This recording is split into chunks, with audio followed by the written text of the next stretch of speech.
It's not normal for me to record and upload the same night as a game, but if this isn't the time to do it, there is no time to do it. What's going on, guys? It's the King of 161st Street. I'm back to another video when, for the first time in 15 years, and the second time in my lifetime, the Yankees are American League champions. We are the team to beat in the American League. What's going on, guys? It's the King of 161st Street. I'm back in another video, and oh my goodness, I cannot control myself right now. I was super tired through the 8th inning. Just came back from my sister's wedding. Whole lot of shit. This just woke me the fuck up. The Yankees, through everything that has happened this year, the highs of the first quarter of the season, the lows of the second and third quarter of the season, back up to highs come postseason time. We're seeing players we didn't expect stepping up. We're seeing guys who have always been postseason performers continuing their dominance. This game was stressful. First 6 innings, you looked at the game and you said, if we lose this, it's on Luis Rojas. Sending Gleyber Torres in that moment was irresponsible at best and flat out dumb at worst. With 0 outs, you do not take a risk like that. You want to bring up Aaron Judge, especially since he's getting hot, with second and third and nobody out. You don't take that risk of sending Gleyber Torres. And the score of 0-0 stood for a little bit. Carlos Rodon had a few issues against left-handed hitters. Gave up a couple runs. But overall, I thought Carlos Rodon actually looked pretty fucking good. He was able to strike hitters out when he needed to. Ran into a little bit of trouble here and there. But overall, a solid outing in his third postseason game. 2-0 going into the 6th inning. And who else but Giancarlo fucking Stanton steps up and hits a 2-run bomb to tie it. Giancarlo Stanton might just be the best postseason hitter of my generation in Yankees history.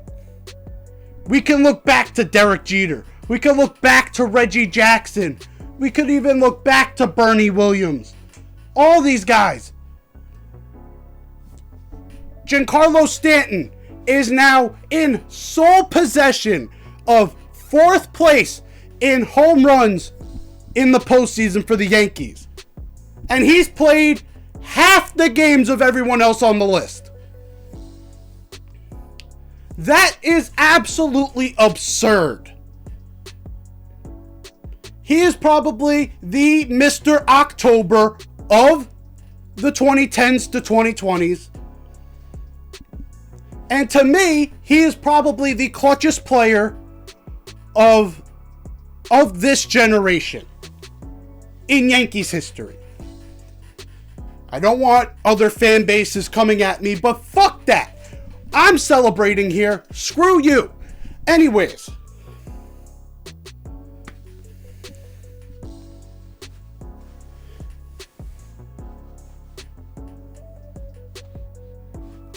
The fact that this score held all the way until the 10th inning when, who do you know, Juan fucking Soto comes up with first and second and hits a nuke to center field.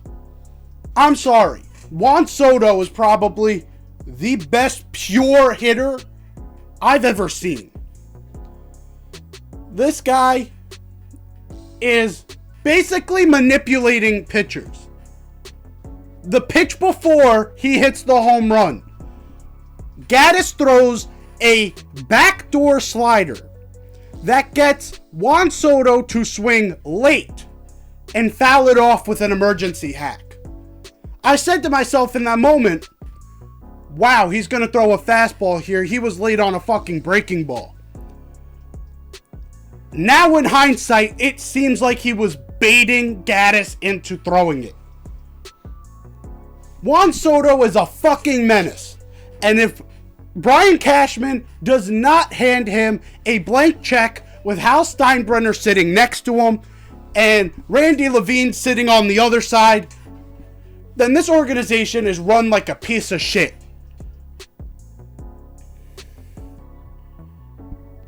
Juan Soto already etching his name in the Yankee history books, and he's only played 1 year with the ball club. There's no way he does not come back on a long-term deal.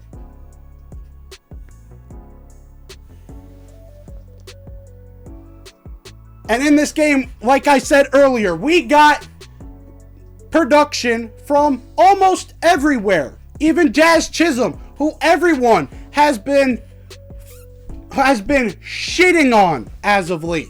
He gets a single off of Emmanuel Clase. We're getting production out of Oswaldo Cabrera. We're getting production out of Anthony Volpe. Anthony Volpe has the highest batting average in the postseason for the New York Yankees. With the way he ended 2024, you would have thought Anthony Volpe was one of the worst hitters in baseball. He looked lost at the plate. Always in between pitches, in between whether he's swinging for power or swinging for contact. Never had any consistency to him. Once the postseason started, I don't know what switch he flipped, but he switched it real fucking quick. That is the mark of a playoff riser. And that could make him a Yankees playoff hero. That etches you in Yankees history. Being able to step your game up when it matters most.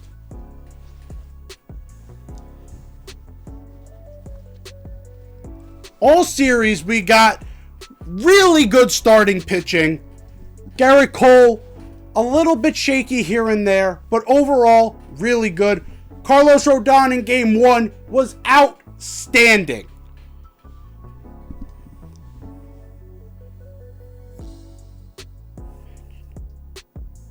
Clark Schmidt gave the Yankees basically everything he could. I didn't think he looked spectacular, but I also didn't think he pitched horribly. He was kind of in that middle range. Luis Gil, after a 19-day layoff, was able to give the Yankees a really quality start.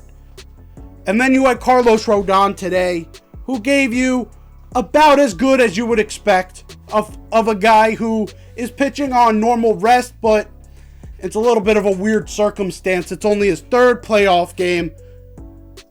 The pitching staff was amazing.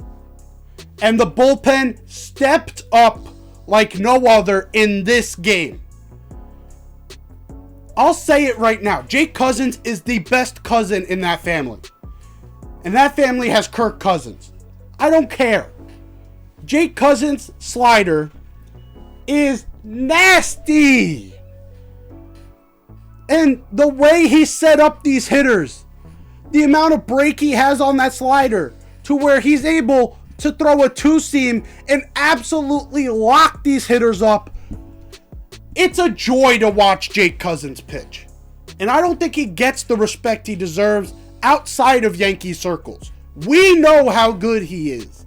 I don't think everyone else knows how good Jake Cousins really is. Hopefully they found out tonight. And then what do you say about Luke fucking Weaver? Stepping his ass up after the tough outing he had in the miraculous game of Game 3. Being able to come in and give the Yankees 2 innings of immaculate baseball. He was able to close it out. The Yankees win this game, and we're on to the World Series, baby. Looking ahead to the World Series, either the Mets or the Dodgers, no matter what, this is going to be one of the biggest World Series of the 2020s, at least, if not since 2009. This is going to be one of the most viewed World Series that this generation has seen. Either you get the Subway Series, where all of New York is going to be involved, or you're going to get the Los Angeles Dodgers, who are a juggernaut and also have basically the entire country of Japan behind them. Either way, this series is going to be massive. It's going to be difficult. There are some things that the Yankees have to fix in the World Series, starting with base running. Luis Rojas, you're a part of this. You cannot send runners in these types of situations. We have to be smarter. I'm going to lump Jazz, Anthony Rizzo, Jose Trevino. No more pickoffs. No more. No more outs on the base paths, especially when our big boppers are at the plate. You can't give these guys free outs. And last but not least, continue your timely hitting. If it wasn't for Giancarlo Stanton in the 6th, we don't get to this point. We're not in the World Series right now. The reason why the Yankees are in this spot is because we have some of the best timely hitting of this postseason. That is what you need in order to succeed in the playoffs. We need to continue that role. But overall, I am just extremely pumped up right now. I hope you are too. Hopefully you enjoyed this video. Leave a like down below. Subscribe if you're new. Share this with every Yankee fan and baseball fan, for Christ's sake. The Yankees are back on top in the American League. And there's only 4 wins left until we get what's rightfully ours. I'm out of here. Take care and peace.